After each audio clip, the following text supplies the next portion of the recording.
안녕하십니까 새선학교 성도 여러분.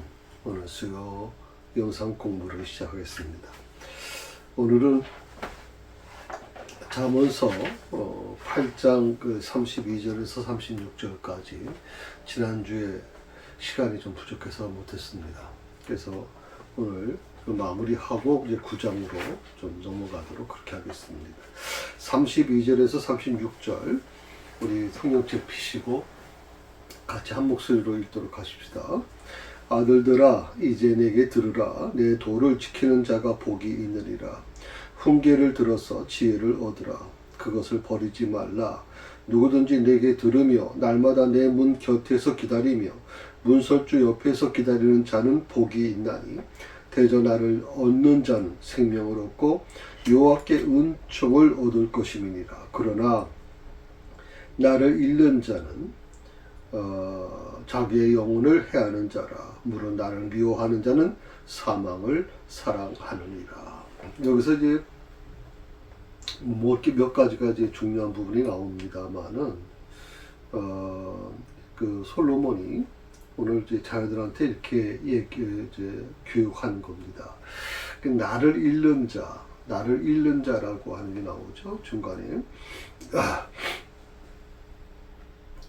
나를 잃는 자라는 것은 내게 범죄한 자라는 뜻이 있어요. 코트이라고 하는 단어를 썼는데 내게 범죄한 자, 나를 잃는 자, 나를 범죄한 자. 내게 범죄한 자가 나는 자기 영혼을 해하는 거다. 영혼을 해하는 거다. 자기를 범죄한 자. 이게 참 어떻게 보면 굉장히 표현 자체가 그렇습니다. 나 자신에게 범죄한 것. 그것이 자기 영혼을 해하는 거다라고 얘기를 하고 있단 말이죠.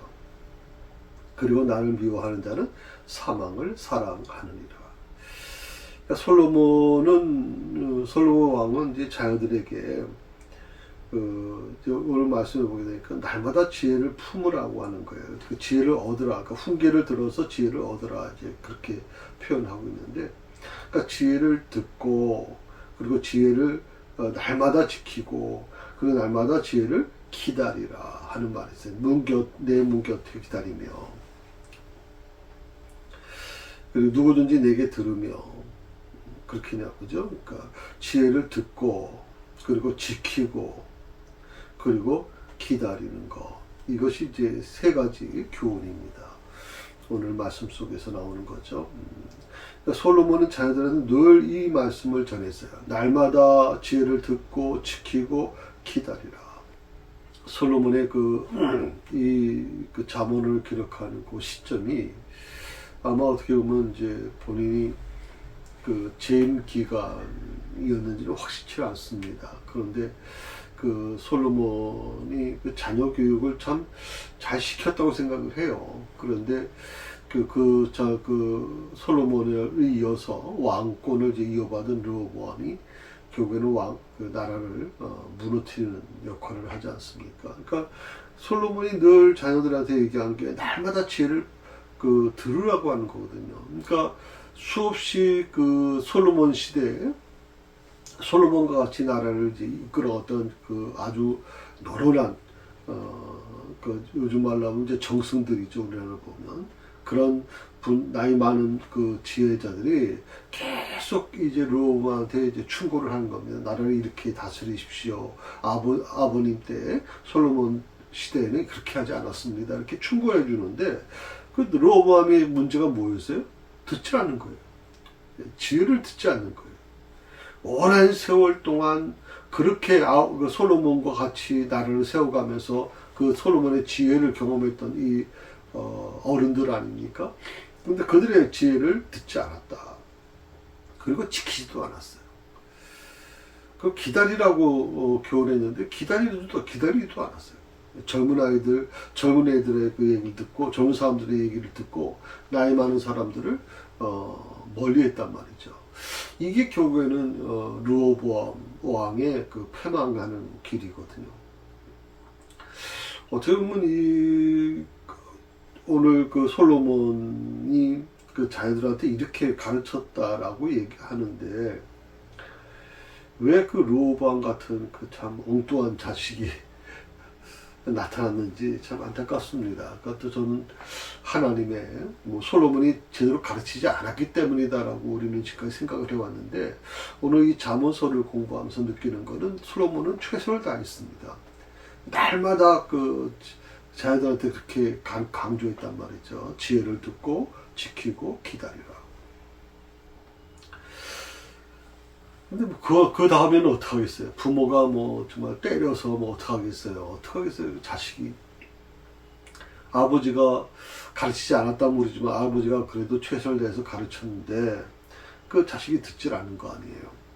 또 그 솔로몬은 자녀들에게 이렇게 얘기해요. 지혜를 얻는 자가 복된다. 지혜를 얻는 자.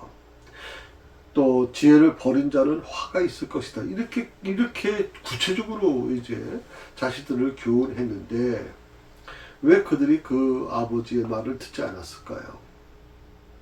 특히 36절에 나를 잃는 자는 자기 영혼을 해하는 자라. 무릇 나를 미워하는 자는 사망을 사랑하느니라. 이게 참 안타깝습니다. 그 나를 잃는 자, 내게 범죄한 자, 내 자신에게 범죄한 거. 르호보암이 대표적인 케이스거든요. 사람이 하나님을 거절하고 예수 그리스도 믿기를 거절하면 어떻게 될까요? 교회도 마찬가지입니다. 목사가 하나님을 믿지 말라라고 말을 하겠습니까? 성경 읽지 말라고 얘기하겠습니까? 기도하지 말라고 얘기하겠습니까? 오늘 이 솔로몬이 자식들에게, 자녀들에게 정말 강조해서 지혜를 듣고 또 지혜를 지키고 기다리라. 그 지혜를 얻는 자는 어떻고 지혜를 버린 자는 어떻다라고 하는 아주 구체적으로 그렇게 교육시켰음에도 불구하고 그 자녀들이 받아들이지 않는 경우였단 말이에요. 그 아버지가 이루는 그 할아버지 다윗이 만든 통일 왕국, 아버지가 정말 그걸 꽃피웠잖아요. 솔로몬 위대한 어떤 왕이잖아요. 그렇게 나라를 부흥시켰는데 아들이 그 아버지가 세운 그 나라를 완전히 반쪽으로 만들어 버렸거든. 그게 뭐냐면 바로 솔로몬이 그렇게 자식에게 가르쳤던 지혜를 들으라고 하는 거, 지키라는 거, 기다리라는 걸 실천하지 못한 거예요. 듣기를 거부한 거 아니에요? 그래서 오늘 똑같은 부분일 겁니다. 우리가 하나님을 거절하고 예수 그리스도 믿기를 거절하게 되면 오늘 그 성경은 그렇게 얘기하는 거죠. 범죄하는 거고 지혜를 잃는 거다. 하나님 앞에서 범죄하는 거죠. 그리고 지혜를 잃어버리는 겁니다. 하나님이 어디 있어? 신을 믿어? 나 자신을 믿겠어? 별의별 얘기가 다 나오잖아요. 그런데 참 안타까운 게 바로 그 부분이에요, 정말. 정말 사람이 극한 상태에 가게 되면요, 제일 먼저 나타나는 게 뭐냐면 신을 찾습니다. 그렇게 자신을 믿고 정말 떵떵거리고 살던 사람이 마지막에 아주 최악의 상태까지 빠지면 누굴 찾습니까? 하나님을 찾습니다. 여러분, 신을 찾아요. 근데 그 평소 때 좀 잘 나갈 때, 건강할 때, 아니면 뭐든지 다 사업도 잘 되고 모든 것이 다 형통할 때는 그는 하나님이 어딨냐, 신이 어딨냐라고 얘기할지 모르죠. 그러니까 인간이 참 둔한 존재라고 좀 생각을 좀 합니다. 오늘 8장에 전체적으로 한번 좀 말씀드리면 한 3가지를 말씀드렸어요. 복습 차원에서 말씀드립니다. 첫째가 지혜는 하나님을 경외하고 정직하고 선하고 진실한 거다. 지혜는 하나님 경외가 최우선이에요. 그러니까 하나님을 경외하는 사람은 당연히 정직할 수밖에 없고요. 선할 수밖에 없고 진실할 수밖에 없어요. 하나님을 믿는다고 하는 사람들이 악할 수가 있겠어요, 여러분? 절대 그렇지 않잖아요. 거짓말 할 수 있겠어요? 못 하잖아요. 진실하잖아요. 지혜라고 하는 그것은 가장 선한 것이다. 그리고 정직한 것이다. 의며 진실 혹은 진리다. 지혜가 그렇다는 거예요. 선한 거, 정직한 거. 그러니까 지혜롭다라고 하는 걸 우리는 이제 좀 잘못 이해하는 경우가 많아요. 지혜롭다. 그러니까 머리를 굴리는 걸로 생각하는 분들이 있어요. 머리를 굴리는 거. 그게 선한 것이 바탕이 되지 않고, 그리고 정직한 것이 바탕이 되지 않고, 특별히 진실, 진리가 바탕이 되지 않으면 그거는 정말 악한 거예요. 지혜가 아니라 사람을 죽이는 거죠. 또 지혜는 명철이라고 말씀하셨고요. 또 지식이라고 말했고, 근심과 분별력이라고 그렇게 말씀드렸습니다. 그러니까 하나님을 경외하는 것이 지혜의 시작이다. 그러니까 여러분 지혜를 얻고자 하면 하나님을 경외하는 것부터 시작해야 됩니다. 솔로몬이 이 지혜를 하나님께 요청했을 때 그것이 바로 하나님을 진정으로 경외하는 마음으로 했잖아요. 1000번제를 하나님께 드리면서 1000번제 예배를 드린 거 아니에요. 1000번의 예배를 드린 거 아니에요. 그렇게 하나님을 경외하면서 얻은 것이 뭐냐면 지혜예요. 이 솔로몬의 지혜의 시작이죠. 가장 중요한 내용이 바로 그 부분입니다. 그리고 악을 미워하는 거, 그것이 이 중요한 부분이 나타나 있죠. 악 중에 가장 첫 번째 악을 뭐라고 말씀드렸나요? 예, 그것은 교만이라고 그래서 교만. 하나님이 제일 싫어하시는 게 교만이에요. 여러분, 뭐 좀 있다. 좀 뭐 내가 좀 지위가 높다. 그러면 사람들이 제일 먼저 보면 목이 뻣뻣해져요. 목이 뻣뻣해져요. 그 목이 뻣뻣해진다는 게 뭐예요? 교만하다는 거예요. 미리 이제 그 무르익게 되면 뻣뻣했던 그 밀이 점점점 이제 나라에 따라서 무거워지니까 이제 고개를 숙인단 말이죠. 그러니까 익으면 익을수록 고개를 숙인다. 그러니까 우리가 어떻게 보면 더 높은 자리에 있고 더 뭐 사람들이 우러러보는 자리에 있을 때 더 겸손해져야 되죠. 하나님 앞에서 우리는 다 죄인이니까. 그런데 그렇게 하지 않으면 그게 이제 교만이 되는 거예요. 하나님 앞에 교만. 내가 다 했어. 내가 열심히 노력해서 했어. 라고 하는 것이 교만의 가장 중요한 부분이죠. 그러므로 지혜는 두 가지 부분을 꼭 말씀드립니다. 하나는 악을 미워하는 거예요. 지혜는 악을 미워할 수밖에 없어요. 악의 모습조차 그는 미워합니다. 근데 또 하나가 뭐냐면 교만과 폐역을 버리는 거예요. 하나님이 싫어하시는 거, 그것이 바로 교만과 폐역을 버리는 거예요. 그게 바로 지혜가 주는 거예요. 두 번째는 뭐냐면 오늘 이 8장의 중요한 부분이 두 번째가 지혜의 가치는 지극히 크다라고 해요. 지혜의 가치가 정말 크다.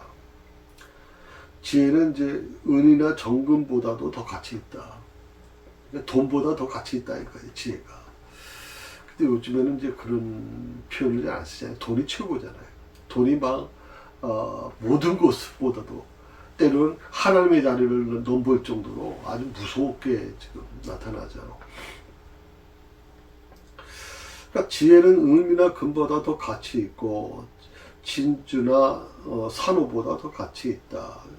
진주나 산호에 대해서 우리 별로 이렇게 중요하게 생각 안 해요. 그 귀한 재료라고 생각하지 않는데 산호로 만든 무슨 뭐 이제 그런 어떤 도구나 무슨 뭐 액세서리 이렇게 보면 참 예쁩니다.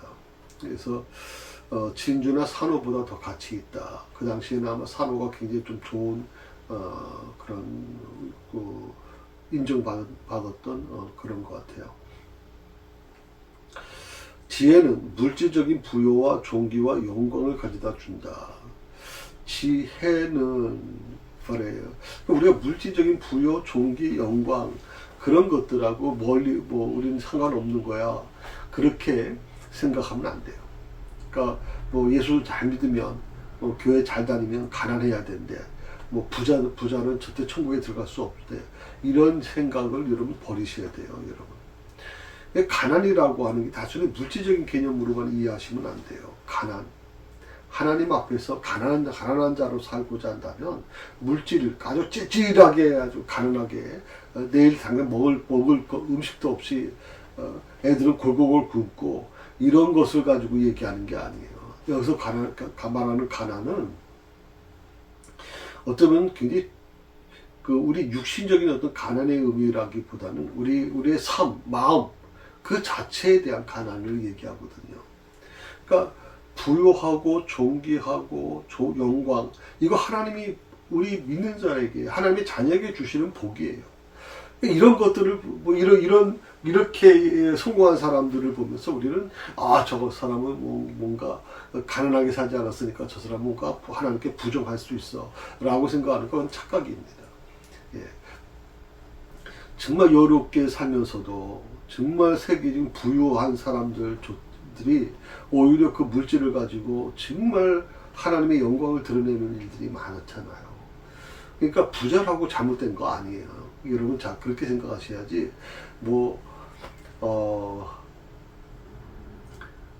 천국은 낙타가 무슨 낙타가 들어가기 바늘길을 들어가는 것보다 힘들다 이렇게 얘기하는 그런 라다 보니까 교회가 이중적인 잣대를 갖게 된 거예요. 하나는 교인들이 헌금을 내야 교회가 운영이 되잖아요. 그러니까 교회가 더 부흥도 되고 뭐 교회가 건축도 할 수 있고 뭐든지 할 수 있잖아요. 그러니까 교회가 돈이 필요해요. 돈을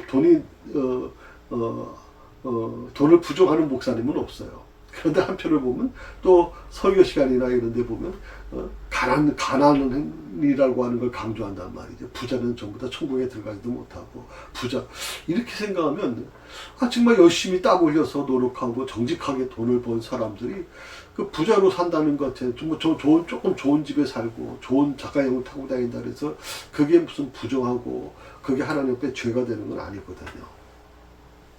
그러니까 그 물질적인 부요와 존귀와 영광을 우리가 좀 인정해 주라. 지혜는 바로 그걸 가져다 준다. 그리고 우리에게 의를 알게 해 준다. 의를 알게 해 주는 거. 의라는 게 굉장히 중요하죠. 의로운 자. 의.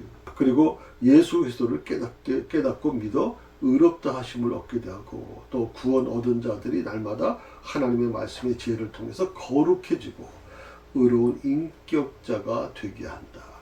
예, 이게 바로 이제 지혜가 우리에게 주는 거예요. 물질적 부유와 존귀와 영광을 가져다 주고 두 번째로 우리에게 의를 알게 해주는 거. 의로운 거. 이거는 정말 중요한 부분입니다. 예, 의라고 하는 건 아무나 얻어지는 게 아닙니다. 그리고 예수 그리스도를 믿어서 의롭게 되고 또 구원 얻은 자들이 날마다 하나님의 말씀의 지혜를 통해서 거룩해지고 의로운 인격자가 되는 거. 의로운 인격자예요. 거룩해지고 의로운 인격자가 된다는 게 굉장히 중요한 말입니다. 그래서 지혜는 하나님께서 천지 만물을 창조하실 때 가지고 사용하셨던 것이 바로 지혜예요. 이 지혜가 뭐라 그랬어요? 이 지혜가 바로 하나님의 아들 예수 그리스도시다. 그랬어요. 이 지혜가 바로 예수 그리스도시다. 하나님의 지혜이신 예수 그리스도께서는 창조자이셨다. 그리고 그분께서는 태초에 계셨던 말씀이고 그로 말미암아 천지 만물이 창조되었다. 요한복음 1장 1절이죠. 예수님으로 말미암아 천지 만물이 창조되었다. 그러니까 이 세상을 창조하신 분이 하나님이시다라고 얘기하는데 하나님은 우리 삼일체 하나님이라고 그러잖아요. 그 하나님만 혼자 하신 게 아니에요. 예수 그리스도와 성령님이 동시에 같이 창조에 참여하셨다 하는 거구나. 이 지혜는 바로 우리에게 영생이 된다라고 얘기하는 거예요. 예수 그리스도가 바로 우리의 영생이 되는 거죠. 셋째로 우리는 지혜를 사랑하고 간절히 찾아야 얻을 수 있다. 지혜를 사랑하고 간절히 찾아야 된다. 가만히 있어서 되는 게 아니다 이 말이에요. 하나님께서는 간절히 구하는 자에게 좋은 것을 주신다. 좋은 것 중에서 좋은 것이 바로 뭐냐? 지혜다. 그래서 예수 그리스도를 만나는 것, 예수 그리스도를 믿는 것이 가장 행복한 겁니다. 무당이 되는 사람들 얘기 들어보면 신기가 있다 그러잖아요. 그 신기를 얻는 과정이 정말 몸이 막 망가지고 몸이 막 무너지고 의사가 너는 얼마 못 살아 이렇게까지 가고 본인이 그걸 끝까지 거부하면 그 주변에 사랑하는 사람을 좀 더 친다 이렇게 얘기해서 신기라고 하는 게 굉장히 아주 그들에게는 두려움의 대상이었잖아요. 그런데 신기를 얻어서 무당이 된 사람이 행복하다라고 얘기하는 사람은 별로 들어보지 못했어요. 그런데 놀랍게도 한 번도 예수님을 접한 적이 없는 사람이 고3 때 수련회를 친구 따라 갔다가 고3 때 수련회에서 변화를 받은 거예요. 그리고 그는 정말 자기가 진로가 탄탄했는데 그 모든 진로를 포기하고 정말 하나님을 위해서 살기로 작정을 하거든요. 그리고 그 주변의 사람들이 이제 물어봅니다. 그래서 행복하셨어요? 물어보니까 정말 행복하다고 얘기합니다. 그 어떤 것보다도 내가 예수님을 믿고 구원받았다는 게 너무 행복하다. 하나님은 간절히 찾는 자에게 좋은 걸 주세요. 그러니까 여러분, 간절히 찾는 게 중요합니다. 좋은 것 중에 좋은 것이 바로 지혜인데, 그러므로 우리는 물질적 부여를 구하지 말고 지혜를 구해야 된다. 물질도 물론 우리에게 많이 필요해요. 그러나 물질보다 더 중요한 게 뭐냐면 지혜다라는 거예요. 그래서 물질의 부여를 구하지 말고 지혜를 구해라. 모든 교만과 악을 버리고 지극히 선한 것을 분별하라. 그리고 정직하고 의롭고 선하고 진실한 것을 사모하고 구하여 얻으라. 이렇게. 그러니까 모든 교만과 악을 버리고 지극히 선한 것을 분별해라. 그리고 정직하고 의롭고 선하고 진실한 것을 사모하고 구하여 얻으라. 그러므로 우리는 하나님을 알아야 돼요. 그리고 경외해야 돼요. 그러니까 안다라는 게 그게 중요해요. 안다라는 거. 이 히브리어에서 그 헬라어나 히브리어 보면 안다라고 하는 거, 야다라는 말을 썼단 말이죠. 야다라는 그 단어를 썼어요. 그 원어. 그 야다라는 게 뭐예요? 체험적으로 아는 거예요. 그냥 겉핥기식으로 아는 게 아니라. 그냥 눈으로 지나가다가 저 사람은 괜찮은 것 같아. 굉장히 지혜 있는 것 같아. 저 사람은 굉장히 선한 것 같아. 이렇게 우리는 판단하지만, 그런데 그게 아니라 우리가 하나님을 그런 식으로 아는 게 아니라 알아야 된다. 그게 체험을 통해서 알아야 돼요. 이것이 굉장히 중요해요. 하나님을 체험을 통해서 알게 되면 그분을 위해서, 그분을 한 분을 위해서 나는 다 버릴 수 있어요. 다 명예고 뭐든 물질이고 뭐고 내 인생의 모든 것을 다 버릴 수 있어요. 그분을 위해서라. 여러분, 그것이 바로 신앙이에요. 하나님 바로 그걸 원하시는 거예요. 우리가 교만하지 마라. 나는 겸손한 자를 원한다라고 하는 말은 우리가 하나님 앞에서 나를 내려놓고 온전히 주님을 향한 마음을 가질 때 하나님은 그 모든 것을 다 채워주시는 분이란 말이에요. 그래서 물질의 부여보다도 지혜를 얻으라고 하는 말이 바로 그거예요. 솔로몬이 왜 지혜를 얻으려고 지혜를 달라고 그랬겠습니까? 부귀영화를 구하지, 하나님께서 뭐라고 그랬어요? 너가 부귀영화를 구하지도 않고 그리고 다른 것을 또 장수를 구하지도 아니하고 지혜를 구한 것에 대해서 하나님이 흡족해 하셨다. 하나님 흡족하셨다. 그래서 지혜를 주시면서 또 뭐라 그랬어요? 부귀영화도 주고 또 장수의 축복도 주시겠다. 말씀해 주셨잖아요. 그러므로 우리는 하나님을 알아야 되고 경외해야 된다. 그리고 그 말씀인 성경을 사랑해라. 그리고 주야로 읽고 묵상하고 그 말씀을 믿고 행함으로써 지혜로운 성도가 되어야 된다. 이것이 8장에 있는 말씀을 좀 요약해서 정리해 봤습니다. 첫 번째, 지혜는 하나님을 경외하며 정직하고 선하고 진실한 것이고, 두 번째, 지혜의 가치는 지극히 크다는 거고, 그리고 세 번째, 우리는 지혜를 사랑하고 간절히 찾아야 얻을 수 있다. 간절히 찾아야 돼요. 신앙생활도 또 마찬가지 같아요. 저는 신앙생활도 가만히 있다고 성장하는 거 아닙니다. 찾아야 돼요. 부르짖어야 돼요. 그게 중요하죠. 주님께서 말씀하시잖아요. 찾으라, 두드리라, 찾으라. 그러면 얻을 것이다. 두드리지 않는데 얻을 수가 없죠.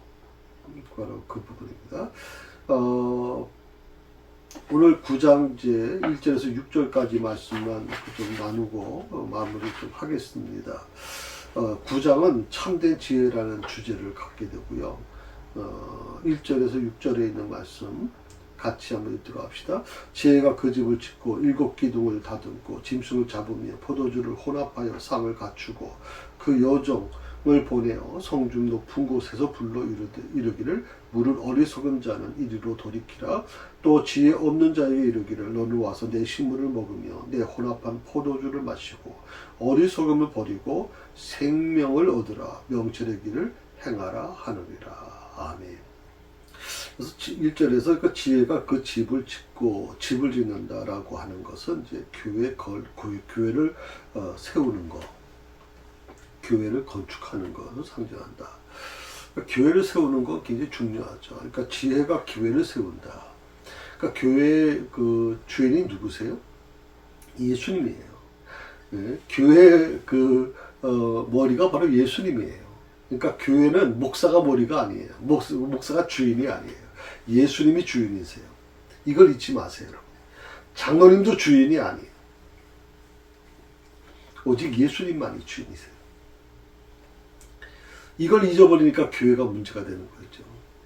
목사도 예수님께 복종하는 거고 성도들도 예수님께 복종하는 거예요. 목사가 하는 일은 여러분이 예수님을 좀 찾을 수 있도록 예수님과 잘 만날 수 있도록 도와주는 역할이에요. 이걸 여러분 참 이해 못해가지고 어떤 분들은 목사님이 저를 대신해서 기도해 주세요라고 얘기하는 분도 계시는데 하나님이 여러분을 원하시잖아요. 직접 만나시기를 원하시잖아요. 그래서 목사를 자꾸만 의존하게 되면 목사가 무당이 돼요. 중세교회 신부님처럼 여러분의 영혼을 대신한다고 생각을 하는데 그렇지 않아요.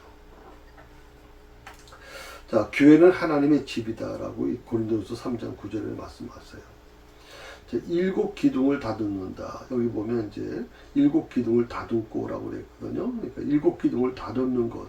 이것이 바로 이제 7이라는 숫자가 여러분 아신 것처럼 완전수예요. 그러니까 7 기둥을 다듬는다는 것은 완전하게 견고하게 집을 짓는다라고 하는 뜻이 거기 있어요. 견고한, 빈틈이 없는, 흠이 없는 그런 걸 얘기하는 거예요. 그래서 여러분이 고대 건축물을 보시게 되면 그 옆에 벽이라든지 지붕이라든지 다 없어졌잖아요. 그리스나 이런 이태리 같은 데 가보면 전부 다 그렇게 나오잖아요. 다 없어지고 뼈대만 남아있잖아요. 기둥만.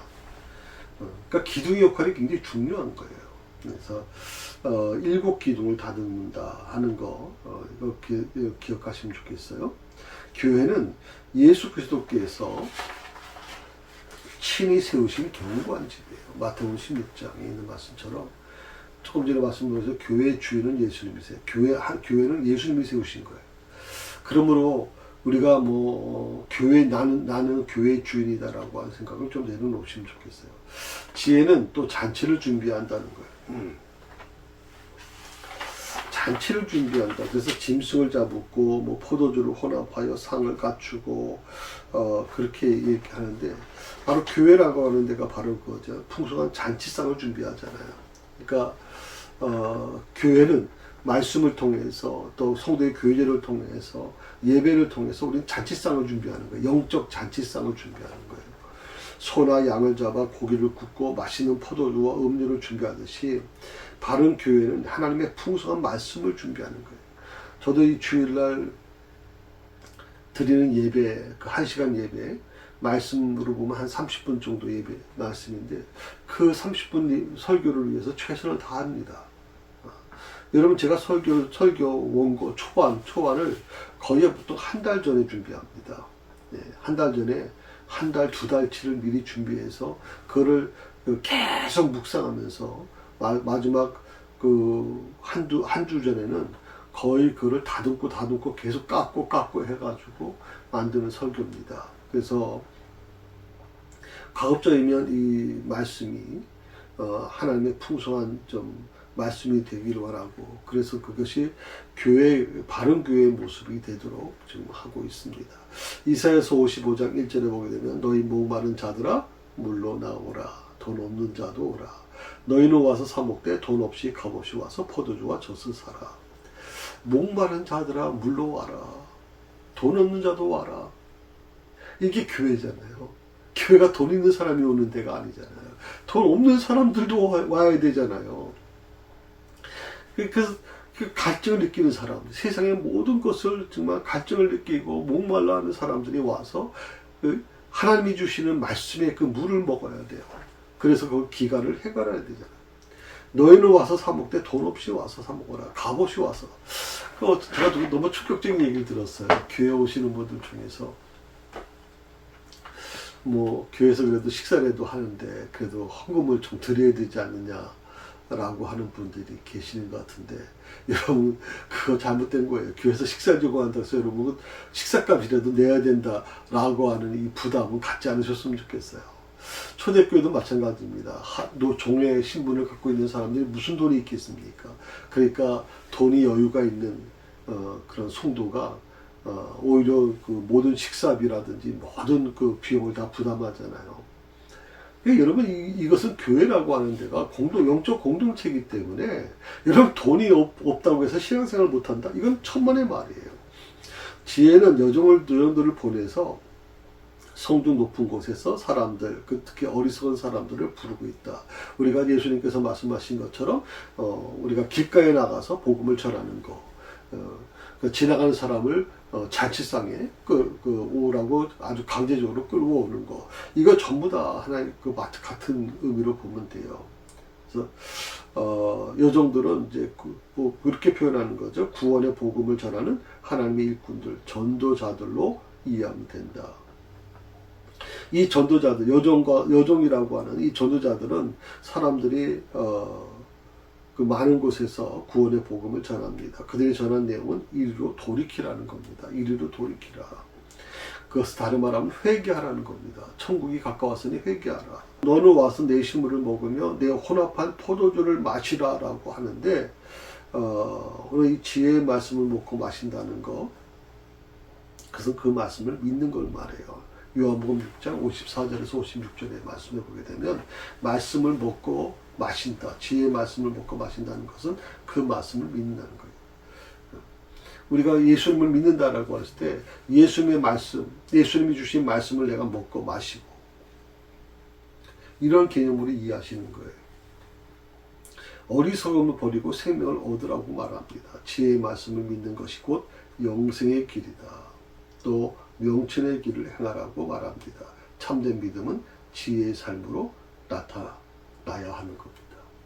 진짜 참된 믿음은 지혜의 삶으로 나타나야 돼요. 참된 믿음을 가지게 되면 나를 통해서 어떻게 참된 지혜의 삶으로 나타나는 게 뭐예요? 예수님의 삶으로 나타나야 돼요. 예수님이 내 모습에서 예수님의 모습이 드러나야 돼요, 여러분. 그런데 교회를 오래 다닌 사람들조차도 그런 모습이 없다?